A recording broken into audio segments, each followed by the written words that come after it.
great to connect with you. Tell me what's going on and how I could help. Yeah, for sure.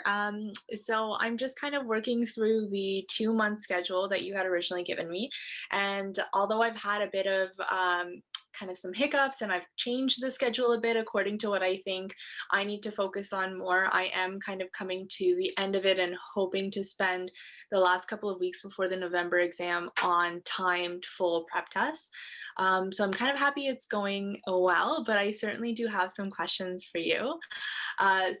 For the first one, right now I'm kind of finally getting at that stage where I am getting better at my accuracy, and I haven't yet started focusing on timing.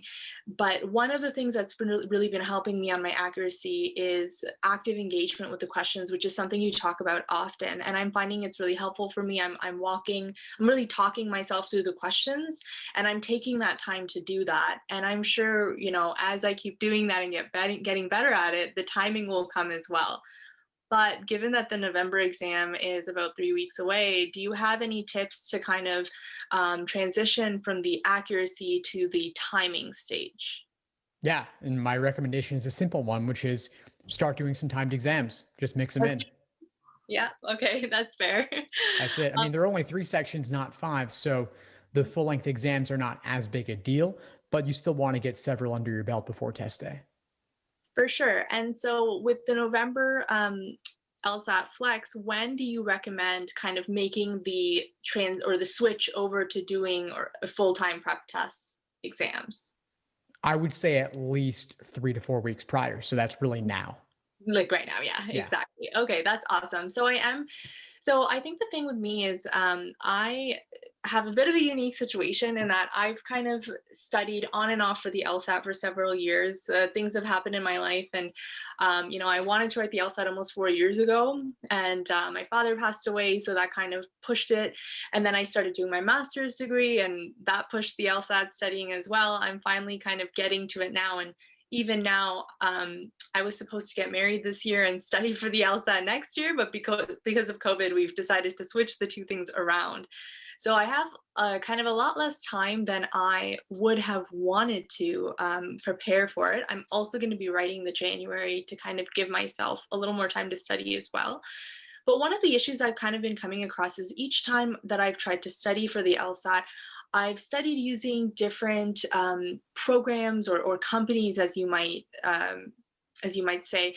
And I know every company kind of has their own approach. And somewhere within understanding all the different approaches, I definitely have I don't have a very clear idea of the different question types or kind of how to approach them. So I know that I need a little more. I need a little more practice doing individual question types, but I'm finding that I just don't feel like it's coming together for me as clearly as I would have wanted to. Actually, funny enough, this whole poster behind me is just a lot logical reasoning question types that I've written out for myself so I can see it while I'm doing prep tests, just in case I don't remember how to approach the question. But is there anything else you might suggest to kind of get a little better at specific question types or help kind of departmentalize it in my head a little more? Well, I'm glad you've got the poster. I saw it behind you and I couldn't help wondering if it were LSAT related. You certainly would not be the first or the last. But that kind of taking charge of your prep and making it part of your environment just speaks to your dedication. So I'm excited about that. I was also happy to hear that you're allowing time until January because that takes the pressure off of November, which is just a few weeks away now. It takes the pressure off just a little bit and a lot, actually. So that's pretty significant. And that means that there's not nearly as much importance placed on November in particular. And so you might want to think about, do you just focus your goals and focus your prep on January specifically and orient your timeline around that? Then maybe you take November, maybe you don't, but obviously a lot more can be done with an additional 2+ months. Right. Okay, that's fair.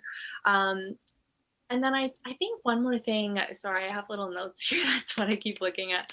I think one more thing that I was just kind of thinking about is the prep test, like setting up that prep test environment. And I know you've spoken to a lot of other students about dealing with anxiety and kind of doing the test under real conditions.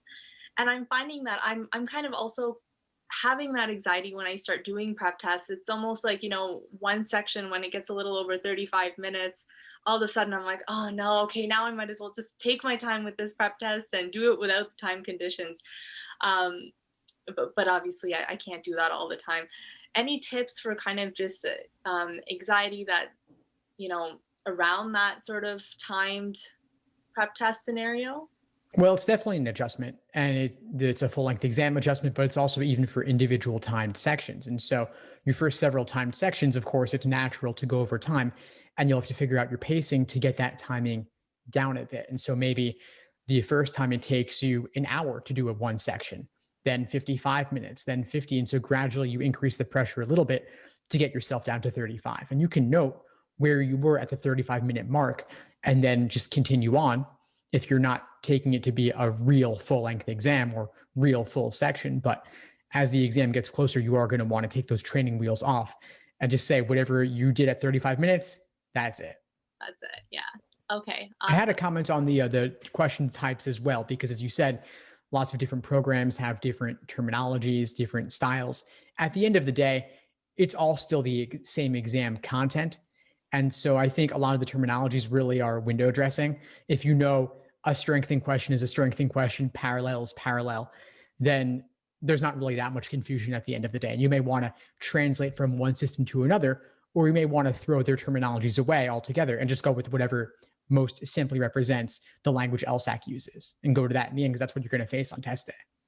Yeah. Okay. No, that's a really good note too. And actually, it's almost good to hear that from you, because I think sometimes just the anxiety of having to try to categorize the questions as they come up makes me overthink. Like I'll sit there and just wonder what type of question it is for a while.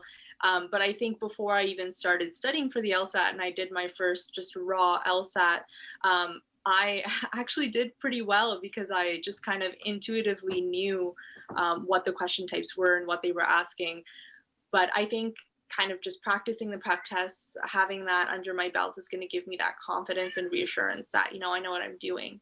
So I'm excited to make the transition to go into more prep tests timed. One other question I did have for you actually surrounded reading comp. And I think it's just, I used to be a very fast reader, and I'm not anymore because I haven't been reading all that much. My master's research in the last couple of years really was just about like writing and doing interviews. And I had already gotten my reading part of my research out of the way. And I just find that I haven't been reading a whole lot in my spare time. The speed reader, I've tried to do that, and I find it helpful. Do you suggest that be an activity I try to do almost every day to just kind of get better, maybe 5-10 minutes a day? Or is that just something, maybe is not going to help as much now for the November exam, but might help a little more for the January? I would say it will definitely help more on a longer timeline. And so you may not even want to bother with it before November if you're placing some importance on how November goes. But I think 5 minutes a day over a longer period of time could have an impact, but it's not going to be useful for every single person. And so if it stresses you out too much to even bother doing it, then it's certainly something you don't need to do. It's just one tool that's available to you. Okay. Okay. Awesome.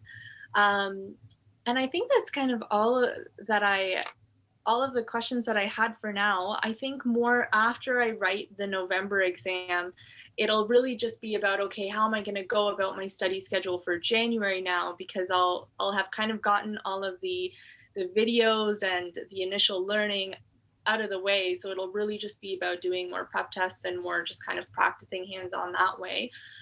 Is there anything specific you suggest I do after the November exam? Maybe like really go into identifying my weak areas before studying again for January? Or Yeah, that's something I would always recommend whether you were taking November or not. And so, assuming you've got a pretty good foundation in the lead up to November, then after that point, you can switch gears a little bit and say, okay, I've got the basics down.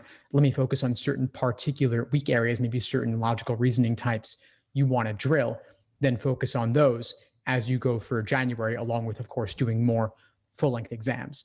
One comment I have for you around taking two exams like November and January is save a handful of timed exams for your January take, or maybe even save the majority of your timed exams for January, because that's the one that really counts for you. Right. Right. Okay. And that's a really good point too, because recently as I was kind of making my schedules, I have planned to do a lot of the more recent ones before November, but I was kind of thinking that maybe I should take some of them out and do some of the older ones. So that's really good to note as well. That's kind of all of the questions I had down, to be honest. I wanted to give you a bit of feedback on just kind of your course in general. I wanted to send you an email, but then I realized we had this meeting, so it was perfect. Like I said, I've taken a variety of different courses before, and I find all of them or most of them are very kind of, they have a specific way of doing it, and it's kind of the way that they want you to learn it. Which is fine. I think some people, as long as you can find a way that works for you and stick with it, it works. What I like about the way that you have your course set up is that you do a really good job at emphasizing the foundational or important points, and it kind of allows for people, at least it allowed for me, to personalize it and build my own approach to it. And I found that really helpful. And I also think it's very unique and helpful that you have videos instead of kind of me just sitting here and reading a textbook, which is what I did for a lot of my other courses. So just wanted to say thank you, and an awesome job at kind of putting all of the resources together. You've definitely done a lot of work to make this all come together for students like me. It's very helpful. Well, thanks so much, Nikki. That really means a lot to me. I appreciate it. I'm glad to have you in the course, and looking forward to seeing what comes next for you. I'd love to have you be more involved in the group coaching mastermind at some point. If you ever wanted to get some hot seat coaching from me and support from others in the group, or if you ever wanted to present on something, or just share something that's been working for you, or ask for support on something that you're looking for feedback on. So we have a class tonight. We also have one 2 weeks from now, and I'd love to have you get more involved in any of those. For sure. I do plan on being there tonight for both the classes. So I'll see you then. And I would love to get more involved in the future. I think now is kind of more in my study process where things are coming together for me. I'm starting to feel more confident. And there are some other students in the course that I've just kind of seen them talk through things during those classes. And seeing them do that has kind of made me do it on my own time. And I've gotten more comfortable doing that. And that's actually what's been helping me the most. So I will definitely tune into the classes more. Thank you. Fantastic. Of course. Well, great connecting with you, and I'll see you in class tonight. For sure. Have a good rest of your day, Steve. Thanks for tuning into the show. Please subscribe if you haven't done so already to be notified of new episodes as I release them. And feel free to reach out if you need anything at all as you move forward with your prep. I'm happy to help however I can. In the meantime, I'll wish you all the best and take care.